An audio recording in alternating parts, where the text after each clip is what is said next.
অত্যন্ত গুরুত্বপূর্ণ আলোচনা ইতিমধ্যে বিদগ্ধ আলোচকেরা করেছেন। যিনি কিনোট স্পিকার আজকের, তিনি এই বিষয়টা নিয়ে আমাদের শিশির ভাই লম্বা সময় ধরে আমাদেরকে বলে যাচ্ছেন যে আসলে সরকার কি করছে। আপনারা যদি একটা বিষয় খেয়াল করেন, সেটা হচ্ছে যে সরকার সংসদীয় সার্বভৌমত্বের কথা বলছে, কিন্তু সরকার সংসদীয় সার্বভৌমত্বের নামে যে জিনিসটা বাংলাদেশে কায়েম করতে চাচ্ছে সেটা হচ্ছে সংসদীয় স্বৈরতন্ত্র। এবং আমাদের বিরোধী দলের সর্বমোট আসন হচ্ছে ৭৮টা, কিন্তু আপনারা দেখেছেন এই সেশনটা যতটুকু গেল আমরা কি দেখলাম, বিরোধী দলের অন্তত ১০-১৫ জন কথা বলেছেন জুলাই সনদের ব্যাপারে, গণভোটের ব্যাপারে, সংস্কারের ব্যাপারে, সংস্কার পরিষদের ব্যাপারে। কিন্তু এই যে ২১৩ আসন বিশিষ্ট একটা ২/৩ দল, তাদের কয়জনকে আমরা কথা বলতে দেখেছি? একজন কথা বলেন, পাশে দিয়ে আরেকজন কথা বলেন, অর্ধেক। এবং যিনি আবার যখন কথা বলেন, অর্থাৎ আইনমন্ত্রী, মিথ্যা কথা ছাড়া একটা সত্য কথা আমরা তার মুখ থেকে শুনি নাই। এবং তিনি একজন প্যাথোলজিক্যাল লায়ার। এই বিষয়ে, গুমের বিষয়ে, মানবাধিকার কমিশনের বিষয়ে যারা কাজ করেছেন তারা দেখিয়েছেন তিনি ইতিমধ্যেই সংসদে দাঁড়িয়ে অন্তত ১০ থেকে ১৫টি অসত্য তথ্য, মানে তাদের ভাষা হচ্ছে অসত্য, মিথ্যা বলা যাবে না, অসত্য তথ্য দিয়েছেন জাতিকে। এবং যে কোনো সভ্য গণতান্ত্রিক দেশে এরপরে তিনি আর আইনমন্ত্রী হিসেবে থাকতে পারেন না। এবং তারা একজন চিফ প্রসিকিউটর বানিয়েছেন যিনি মানবতা বিরোধী অপরাধ এবং ফৌজদারি অপরাধের পার্থক্য বোঝে না। ফলে এই হচ্ছে বাংলাদেশে বিএনপি। এবং আপনারা জানেন যে বিএনপির এই খাসলত এটা কিন্তু নতুন না। বাংলাদেশকে সংকটের মুখে ঠেলে দেওয়া এটা বিএনপির একটা ঐতিহাসিক সিলসিলার মধ্যে আছে। এবং তারা যে পথ দেখিয়েছে, আমি একটা আলোচনায় বলেছিলাম যে আওয়ামী লীগ হচ্ছে সফল বিএনপি এবং বিএনপি হচ্ছে ব্যর্থ আওয়ামী লীগ। কারণ আওয়ামী লীগ বিএনপি যে রাস্তা দেখিয়ে গেছে ওটা তারা করতে পারে নাই, সেই কাজগুলোই আবার এসে আওয়ামী লীগ করে দেখিয়েছে, খুব সাকসেসফুলি করেছে।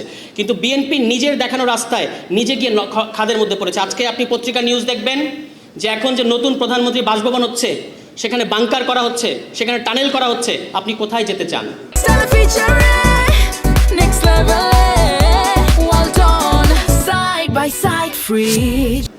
আপনি কোথায় যেতে চান? সংসদে তো আপনি নির্বাক থাকেন। এবং পার্লামেন্টারি ডেমোক্রেসির নামে আপনারা দেখেছেন যে স্বরাষ্ট্রমন্ত্রী তিনি ক্রীড়া বিষয়ক প্রশ্নের উত্তর দেন, স্বাস্থ্য বিষয়ক প্রশ্নের উত্তর দেন, তিনি সব্যসাচী সমস্ত বিষয়ে প্রশ্নের উত্তর দেন। শুধু নিজের মন্ত্রণালয়ের অবস্থা ওই সাবেক অন্তর্বর্তী সরকারের সাবেক স্বরাষ্ট্র উপদেষ্টার চেয়েও ব্যর্থ স্বরাষ্ট্রমন্ত্রী তিনি। দুনিয়ার সমস্ত বিষয়ে তিনি উত্তর দিচ্ছেন, শুধু নিজের মন্ত্রণালয়ের খবর নাই। গত ২ মাসে তাদের নিজেদের অন্তর্কোন্দলে এই পর্যন্ত ৩০ জনের অধিক বিএনপি নেতাকর্মী হত্যার শিকার হয়েছে। কিন্তু তিনি বাংলাদেশকে সংবিধান পড়াচ্ছেন, যে সংবিধান আবার প্রতি পদে পদে, প্রতি বাক্যে বাক্যে তিনি ভুল বলেন, বিভ্রান্তিকর তথ্য দেন। তিনি মনে করেন সংবিধানের ধারা উপধারা ১১৫ অনুচ্ছেদ এটা আছে, ৬৪ অনুচ্ছেদ এটা আছে, এইটা বুঝাই নাকি সংবিধান বোঝা। তিনি এখন বাংলাদেশে অপ্রতিদ্বন্দ্বী সংবিধান বিশেষজ্ঞ হয়ে গেছেন। এবং তিনি মানে কত তার অডাসিটিটা আপনারা খেয়াল করবেন, সংসদে দাঁড়িয়ে পুরো জাতিকে তিনি অপমান করছেন। তিনি বলছেন তিনি মাস্টারি করছেন।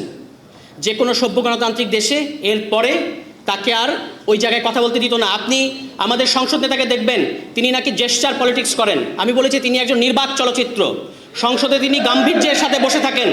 তিনি জুলাই সনদ নিয়ে কথা হয়েছে, বিরোধী দলীয় নেতা কথা বলেছেন, চিফ হুইপ কথা বলেছেন, বিরোধী দলের সমস্ত সংসদ সদস্যরা কথা বলেছেন, কিন্তু আমাদের নির্বাক চলচ্চিত্র একটা সেকেন্ড মুখ থেকে একটা শব্দ বের করেন নাই। তার পক্ষে কথা বলেন স্বরাষ্ট্রমন্ত্রী। ফলে যেহেতু অন্যান্য নেতৃবৃন্দ কথা বলবেন, আমি আর কথা বাড়াবো না। শুধু একটা জিনিস আপনারা খেয়াল করবেন, মাছর ন্যায় বড় মাছ ছোট মাছকে গিলে খায়।